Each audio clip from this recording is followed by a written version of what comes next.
Intro music plays. Shining Boss, welcome back to our podcast, where we discuss the world of gaming. In today's episode, we will be talking about a controversial topic: dead and banned games due to sexual or 18+ content.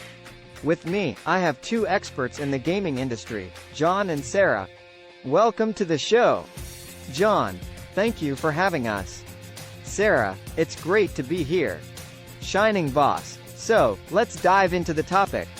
There have been many games over the years that have been banned or have become obsolete due to their sexual or 18+ content. What are your thoughts on this?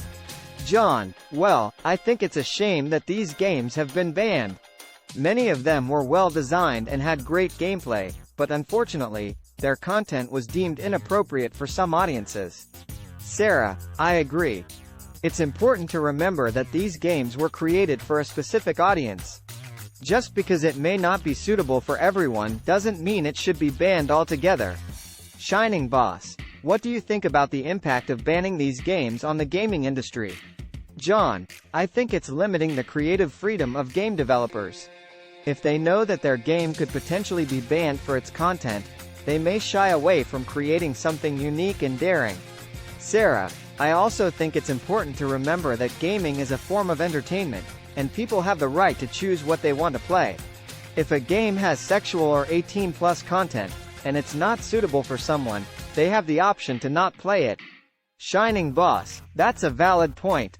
But what about the impact on younger players who may come across these games?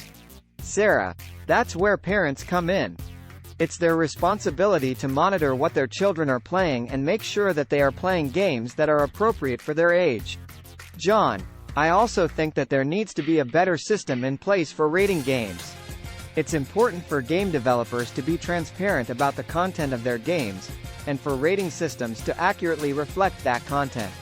Shining Boss, it's interesting that you bring up the rating system. Do you think that the current rating system is effective? Sarah, I think it's a good starting point, but it's not perfect. There have been cases where games have been misrated, either by accident or deliberately.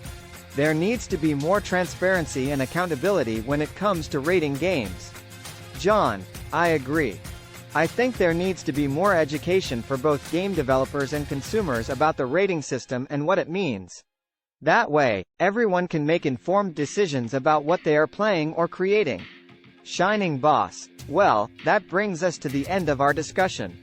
Thank you, John and Sarah, for joining us today and sharing your thoughts on this controversial topic.